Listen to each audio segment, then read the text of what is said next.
How's it going, everyone? It's your boy Milwaukee coming back at you once again. And today we're going to be discussing Batman, Streets of Gotham, Hush Money by Paul Dini and Dustin Nguyen. Dustin, we got to stop meeting like this.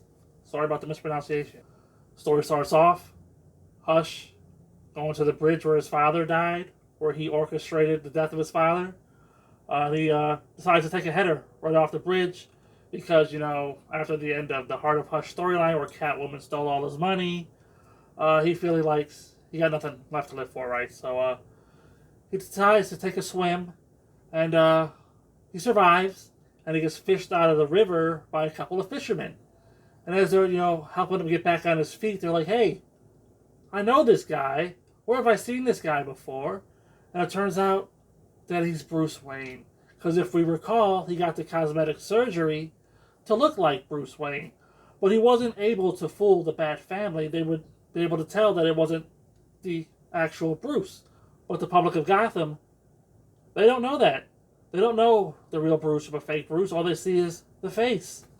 And so Thomas decides he's going to take this, use this to his advantage, and he's going to parade around town as Bruce Wayne. Because after all, where's Bruce? He's dead. He's missing, right? So, really love this part of the story here. So Hush, as Bruce Wayne, he goes around the world taking money from Wayne Enterprises. $2 million here, $2 million there. And he eventually ends up in Vietnam, where finally his facade is caught, and he runs into the Vietnam jungle, where he runs afoul of Catwoman, of all people. She captures him, and got to see where it goes from here, huh? So it turns out that Catwoman is in a little over her head here. She wanted to, join this organization of, wildlife hunters so she could save the animals, but she bit off a little bit more than she could chew, and when she discovered that Bruce Wayne was in Vietnam, she was going to go to him, for help, but it turns out that he's, dead, and she got Hush instead, which is fine for her because, hey, she lets them know that, hey, we need each other to get out of this situation. So let's not screw each other over. Let's get out of here, and then whatever happens after, right? And so Hush, of course, he's down with it. And but unbeknownst to Hush, Catwoman calls in Nightwing and Robin. And while the whole escape is going on, Hush gets captured by Nightwing and Robin over here, while Catwoman, escapes in a helicopter over there. What are you going to do? Now that Nightwing and Robin, they have Hush, who looks like Bruce Wayne, captured, they lock him up in a special prison cell in Wayne Tower, where he's just going to rock the rest of his life, huh?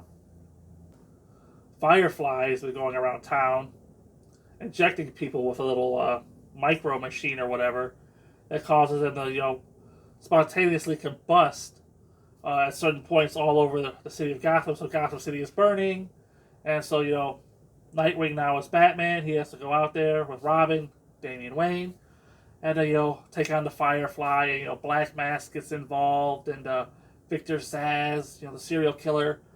And while all this chaos is going on, of course, Hush escapes because he fakes setting himself on fire. Then Alfred goes in there to put him out, but it's all a ruse, and he escapes, and into the streets of Gotham once again.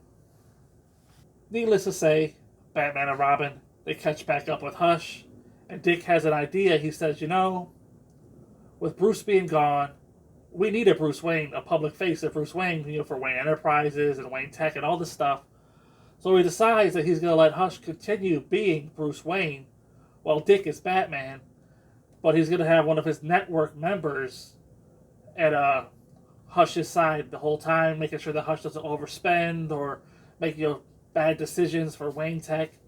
And Hush is essentially a puppet here, and he hates it. He's a prisoner. He hates it.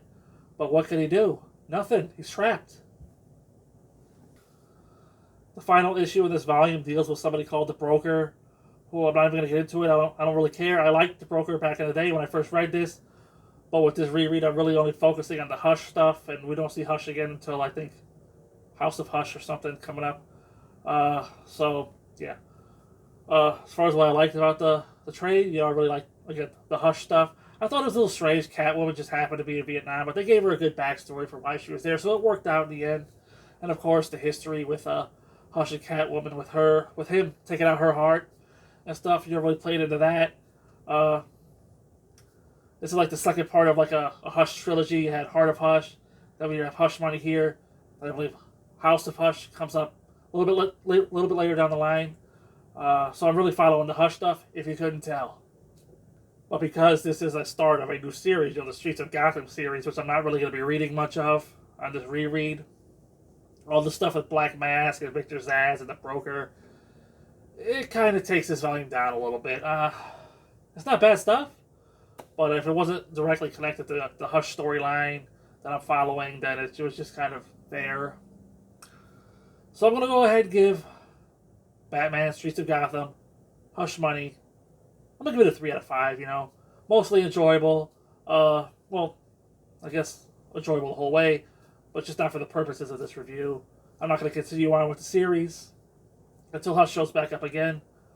So I think a 3 out of 5 is fair. Definitely worth reading if you like the Hush storyline and you like Paul Dini.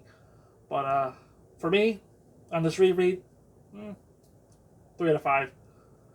So until next time, I'll see you there.